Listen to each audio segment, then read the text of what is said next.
Messy ప్రపంచ football చరిత్రలోనే ఒక సంచలనం.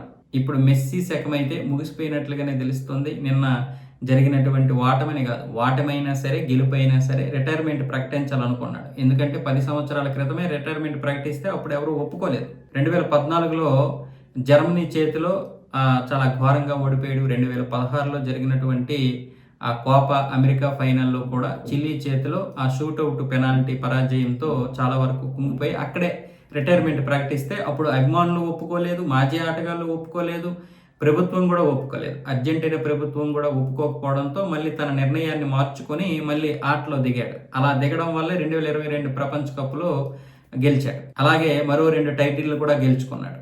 ఆ తర్వాత మనము మెస్సీని గురించి తెలుసుకున్నాం. మెస్సీని చాలామంది ఆరాధించేటటువంటి వాళ్ళు ప్రపంచం నలుమూలలు కూడా ఉన్నారు. అలాంటి గొప్ప అభిమానులు సంపాదించుకున్నటువంటి మెస్సీ ఈసారి ఎలాగైనా సరే కప్పు గెలిచే నిష్క్రమించాలనుకున్నాడు. కాకపోతే స్పెయిన్ చేతిలో ఓడిపోయాడు. కానీ ఏదేమైనా సరే మెస్సీ ఒక విజేత. నిన్న మెస్సీకి చాలా మంచి అప్లాజీస్ అయితే వచ్చాయి. నిన్న కన్నీటి పర్యంతమయ్యాడు. అభిమానాన్ని చూడలేకో, ఓడిపోయానో, లేకపోతే రిటైర్మెంట్ ముందు ఏ విధంగా జరిగిందనో మొత్తానికి కన్నీటి పర్యంతమయ్యాడు. కానీ నిజంగా ఫుట్బాల్కి ఒక మంచి గైడ్గా ఉండే అవకాశాలు ఉంటాయి.